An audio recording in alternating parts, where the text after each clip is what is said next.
Good morning mga brads. Kumusta kayo dyan sa mga lugar nyo? Sana nasa maayos kayong kalagayan. Nandito tayo ulit sa Casmina Game Farm. And for today's video, pakita ko sa inyo yung mga dapat pwede nating abangan, no?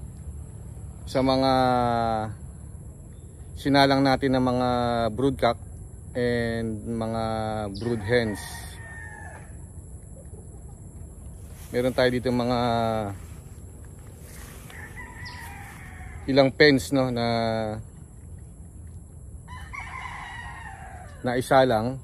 Meron na silang mga napisa, no, na mga itlog. Although hindi ganong karamihan, pero marami pa yung mga sumunod na nakasalang sa incubator, no. Abangan natin to mga brads, mga solid na linyada na sinalang natin this season, no, for early bird, local banding, and tuloy-tuloy yan, no, hanggang national banding. So pakita ko sa inyo mga brads. So kung matatandaan nyo, no, before pinakita ko tong pen number 7 and pen number 8, number 6, pen number 6 and pen number 7. So ito yung pen number 7 natin. Solid. Kung makikita nyo yung broodcock na ginamit natin dito, this is pure sweetness gray. Napakaganda. So sigurado to maglalabas to ng maayos na stags and pullets. Meron ng mga napisa. Ngayon lang, ngayong araw na to may mga napisa na, no, from the incubator. Tingnan nyo naman kung gaano ka-solid yung ating sweetness gray. Hindi pa gaano buo yung buntot, pero pag nabuo yan, lalong napakaganda. Na-acquire ko to kay Omega, no? Pure sweetness gray. Okay? And then yung mga white, yung ating mga white kelso, no?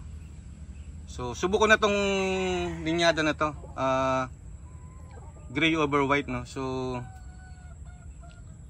for sure maglalabas to ng magagandang klaseng stags and pullets.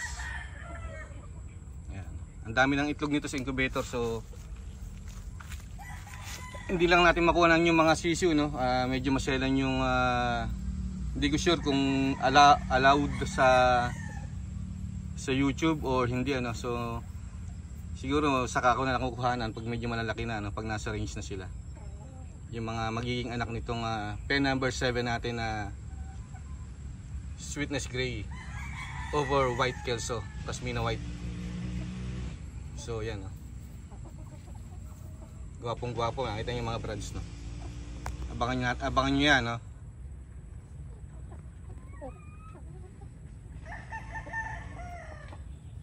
Ganda. And then yung sa pen number 6 natin, ito naman yung ating Gilmore, pure Gilmore na straight comb. Ganda rin ito mga brads, ha. So abangan natin yung mga ilalabas nila na mga stags and pullets.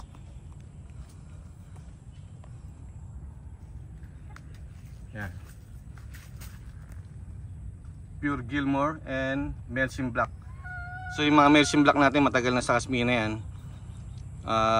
Ang problema lang dito, yung mga Melsim Black natin madalang maglabas ng mga lalaki, no?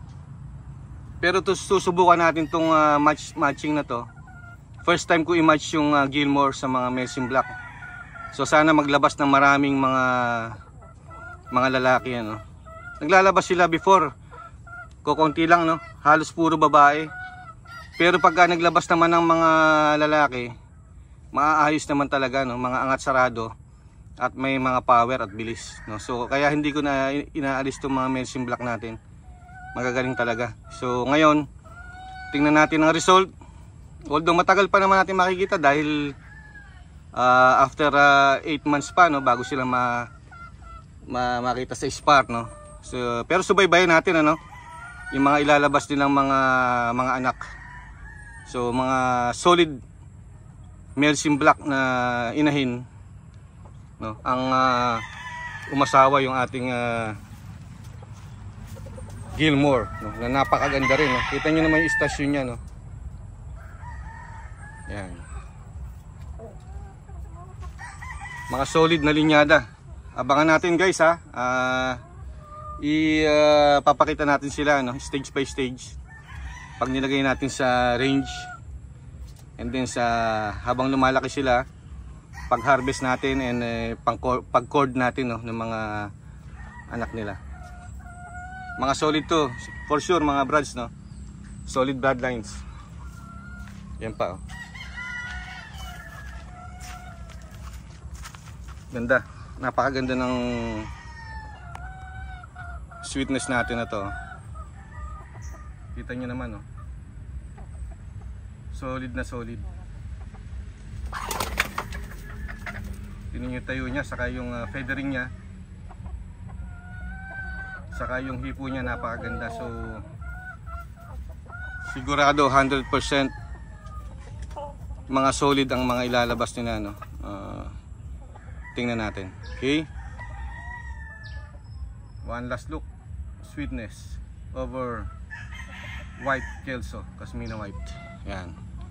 Okay, so sa susunod na mga video natin, papakita naman natin iba nating mga matching, no. Marami pa tayong mga breeding pens dito. So for now, yun muna yung pinakita natin.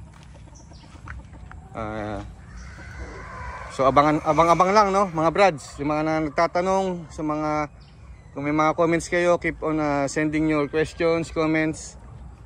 Binabasa naman natin yan, no. So salamat sa walang sawang panonood, no. And shout out sa mga solid subscribers natin, and sa Wild Boys Group.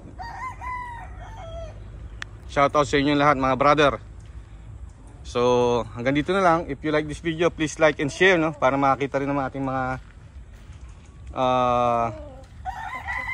iba pang mga katropa, no. And thank you for always watching. Bye bye mga brads.